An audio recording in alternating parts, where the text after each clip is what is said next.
Good morning. It's Paula Rollins with Paula Rollins Coaching, and I hope you're having a great week. This is the pre-holiday week, and it's Friday, and I had a little challenges with noise today, so we're a little bit late, and that's okay, because we're talking about outdoors, and so I wanted to be outdoors. I'm even wearing green, because there's still a little green out there.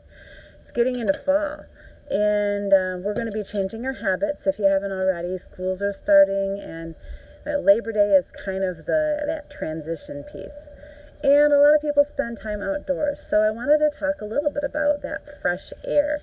Being outdoors is especially great for health, and I've seen a couple pictures lately of people in Arctic type countries where they put the babies back in the 20s and 30s, they put the babies outdoors all wrapped up and breathing the fresh air. And there's a good reason for it. So, hey, Cindy.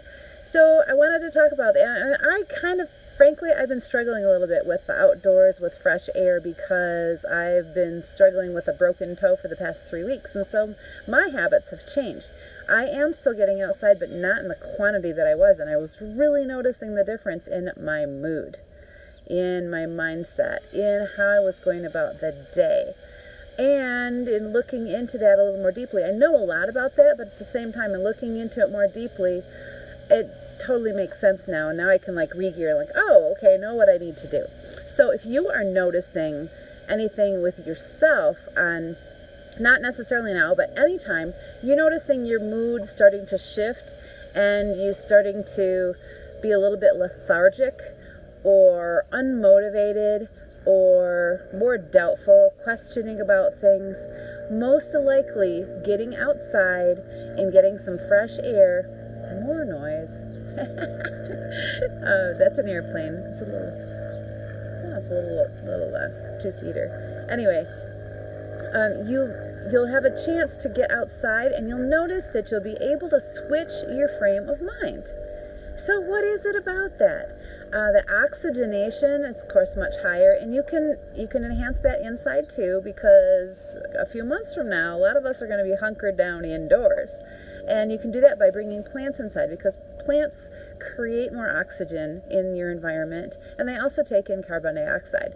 So why is fresh air so good for us? And how are you going to be out there this weekend, especially, and in the coming weeks and even months? How are you going to get out there and get that fresh air, even when you have inclement weather? So those are some things to start thinking about and making it a priority. So first, physically, fresh air is really good for your health because it helps you to digest your food more effectively. So who doesn't want that? Especially if you're looking for that weight release, this is where you want to focus. So this also reduces obesity rates. How cool is that, right? It improves your blood pressure and your heart rate.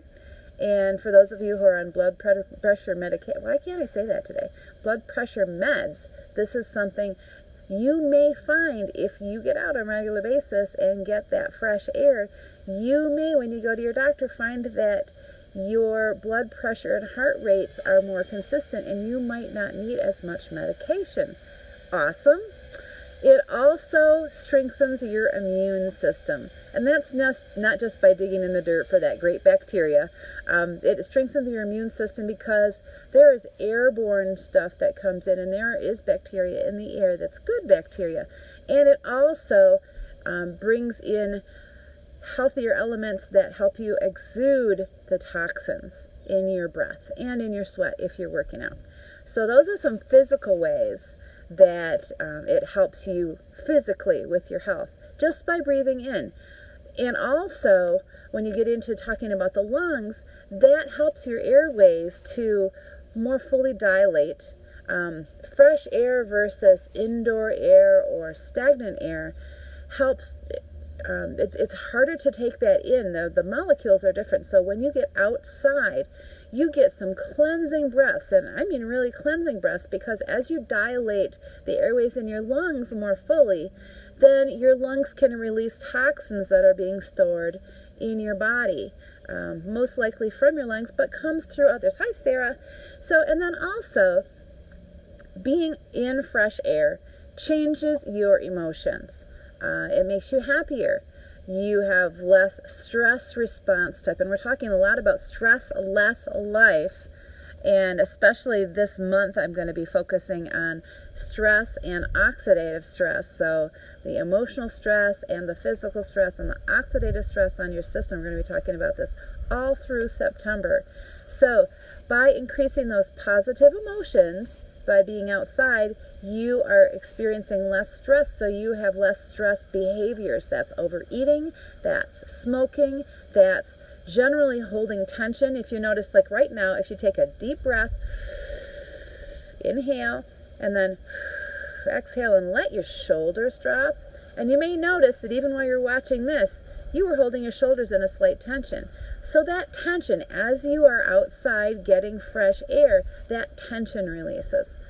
And that also means, hi Carolyn, that also means that you have better sleep quality, you have a better opportunity for more physical activity. When we're outdoors in fresh air, we are generally moving more. And that is also very physically helpful for you. And that also changes your hormones. It increases the endorphins, it increases dopamine, and then that's how that helps make you happier. And then lastly, the best thing is it helps you feel more vital. Obviously, oxygen is vital to us. Oxygen also creates oxidative stress, but that's another conversation. But we need it, and it's an important part of our lives, obviously. You can live, I think, 3 minutes without oxygen, without air. So it increases your vitality.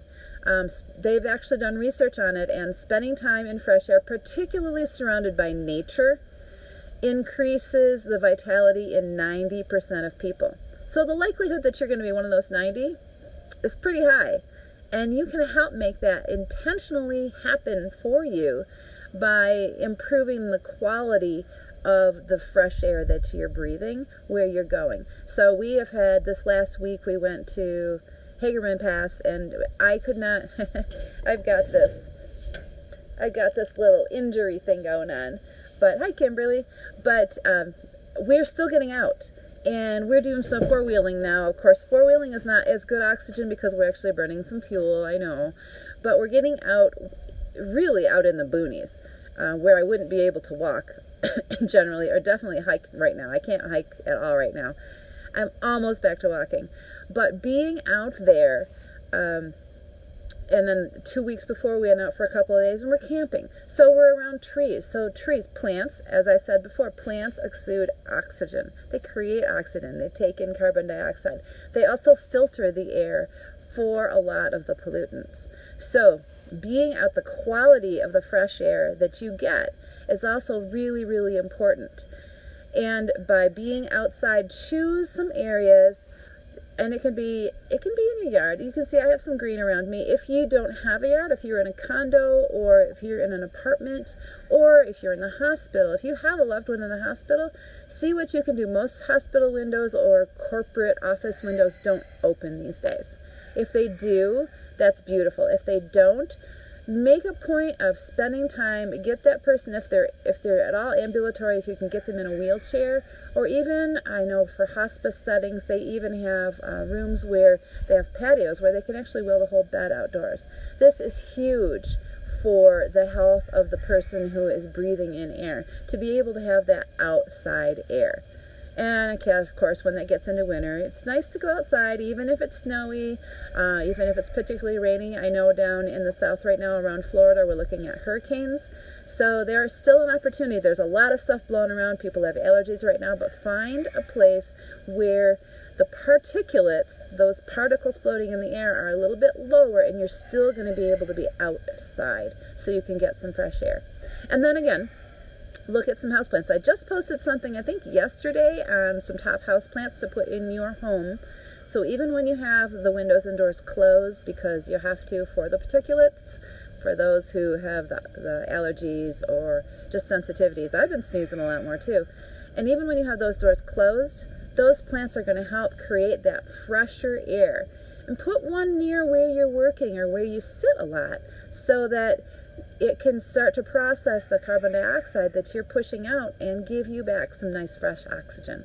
So get your vitality going. That's going to give you more energy. And I still have energy even though I have not been walking for 3 weeks. It's not killing me. It's not killing me. I am getting outdoors. But that's going to be more beneficial for me. So what is it that you're going to do to increase your vitality this weekend, get more energy, keep your mind sharp, keep you happier, keep those lungs fresher and cleaner, strengthen your immune system, help your digestion, get a little bit of exercise in there? What is it that you're going to do this weekend, and what can you do every week? Hopefully every day. It's good to take movement breaks at least 5 minutes every hour anyway. So maybe that's stepping outside. What can you do every day that can become an easy habit that you can embrace and just become part of you? What is that going to be for this weekend? This also, one of the other things that I noticed that I read about is that it strengthens family ties. And that's because we are more relaxed when we're in fresh air. When we're engaging with other people, we're more relaxed in doing that. And being with is easier when you have a little bit of elbow room out there. So type down below what you're going to do and set an intention for doing it. So pay attention to your fresh air and breathe deep. Breathing exercises. You want to breathe in from your belly. Breathe in all the way down to the bottom of your belly. And then hold it for a couple of seconds. And then exhale fully. Really fully. All the way down to where you're at complete empty. And your body might not even be needing to take that next inhale yet. You might just kind of enjoy like, ooh, that really, I'm completely clear. And then you can take another big deep one and take in as much good oxygen as you can while you're out there. So again, type down below. Have a fantastic weekend. Labor Day, some Labor Day special for food. I got to come up with something. If you have an idea, sounds like a picnic thing. Maybe something a little bit different than the Colorado adventure bagel that I did on Monday. But we'll see what we come up with. And if you have an idea, pop it to me in a message or down below. And have a fantastic holiday weekend with you and your family. Bye for now.